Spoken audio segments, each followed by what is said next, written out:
Le Deutéronome, chapitre 31. Moïse adressa encore ces paroles à tout Israël. Aujourd'hui, leur dit-il, je suis âgé de 120 ans, je ne pourrai plus sortir et entrer, et l'Éternel m'a dit, tu ne passeras pas ce Jourdain. L'Éternel ton Dieu marchera lui-même devant toi, il détruira ces nations devant toi, et tu t'en rendras maître. Josué marchera aussi devant toi, comme l'Éternel l'a dit. L'Éternel traitera ces nations comme il a traité Sihon et Og, rois des Amoréens, qu'il a détruits avec leur pays. L'Éternel vous les livrera, et vous agirez à leur égard selon tous les ordres que je vous ai donnés. Fortifiez-vous et ayez du courage. Ne craignez point, ne soyez point effrayés devant eux, car l'Éternel ton Dieu marchera lui-même avec toi, et ne te délaissera point, ne t'abandonnera point. Moïse appela Josué et lui dit en présence de tout Israël, « Fortifie-toi et prends courage, car tu entreras avec ce peuple dans le pays que l'Éternel a juré à leur père de leur donner, et c'est toi qui les en mettras en possession. L'Éternel marchera lui-même devant toi, il sera lui-même avec toi, il ne te délaissera point, il ne t'abandonnera point, ne crains point et ne t'effraie point. » Moïse écrivit cette loi, il la remit au sacrificateur, fils de Lévi, qui portait l'arche de l'alliance de l'Éternel, et à tous les anciens d'Israël. Moïse leur donna cet ordre. Tous les 7 ans, à l'époque de l'année d'Urlache, à la fête des tabernacles, quand tout Israël viendra se présenter devant l'Éternel ton Dieu, dans le lieu qu'il choisira, tu liras cette loi devant tout Israël en leur présence. Tu rassembleras le peuple, les hommes et les femmes, les enfants, l'étranger qui sera dans tes portes, afin qu'ils t'entendent et afin qu'ils apprennent à craindre l'Éternel votre Dieu, à observer et à mettre en pratique toutes les paroles de cette loi. Et leurs enfants qui ne la connaîtront pas l'entendront, et ils apprendront à craindre l'Éternel votre Dieu tout le temps que vous vivrez dans le pays dont vous prendrez possession après avoir passé le Jourdain. L'Éternel dit à Moïse, « Voici, le moment approche où tu vas mourir. Appelle Josué et présentez-vous dans la tente d'assignation. Je lui donnerai mes ordres. » Moïse et Josué allèrent se présenter dans la tente d'assignation.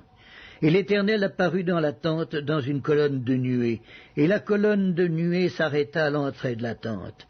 L'Éternel dit à Moïse, « Voici, tu vas être couché avec tes pères, et ce peuple se lèvera et se prostituera après les dieux étrangers du pays au milieu duquel il entre. Il m'abandonnera, il violera mon alliance que j'ai traitée avec lui.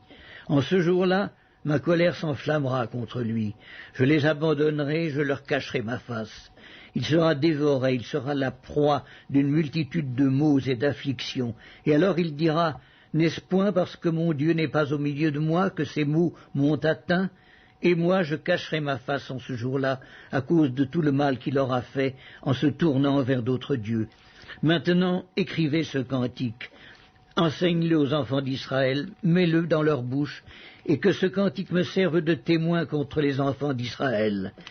Car je mènerai ce peuple dans le pays que j'ai juré à ses pères de lui donner, pays où coule le lait et le miel. Il mangera, il se rassasiera, s'engraissera. Puis il se tournera vers d'autres dieux et les servira. Il me méprisera et violera mon alliance. Quand alors il sera atteint par une multitude de maux et d'afflictions, ce cantique, qui ne sera point oublié et que la postérité aura dans la bouche, déposera comme témoin contre ce peuple. Je connais en effet ces dispositions qui déjà se manifestent aujourd'hui, avant même que j'aie fait entrer dans le pays que j'ai juré de lui donner. En ce jour-là, Moïse écrivit ce cantique, et il l'enseigna aux enfants d'Israël. L'Éternel donna ses ordres à Josué, fils de Nun. Il dit, « Fortifie-toi et prends courage, car c'est toi qui feras entrer les enfants d'Israël dans le pays que j'ai juré de leur donner, et je serai moi-même avec toi. » Lorsque Moïse eut complètement achevé d'écrire dans un livre les paroles de cette loi, il donna cet ordre aux Lévites qui portaient l'arche de l'alliance de l'Éternel. Prenez ce livre de la loi et mettez-le à côté de l'arche de l'alliance de l'Éternel votre Dieu, et il sera là comme témoin contre toi. Car je connais ton esprit de rébellion et la roideur de ton cou. Si vous êtes rebelle contre l'Éternel pendant que je suis encore vivant au milieu de vous, combien plus le serez-vous après ma mort? Assemblez devant moi tous les anciens de vos tribus et vos officiers. Je dirai ces paroles en leur présence. et je prendrai à témoin contre eux le ciel et la terre, car je sais qu'après ma mort, vous vous corromprez, et que vous vous détournerez de la voie que je vous ai prescrite. Et le malheur finira par vous atteindre quand vous ferez ce qui est mal aux yeux de l'Éternel, au point de l'irriter par l'œuvre de vos mains. » Moïse prononça dans leur entier les paroles de ce cantique en présence de toute l'assemblée d'Israël.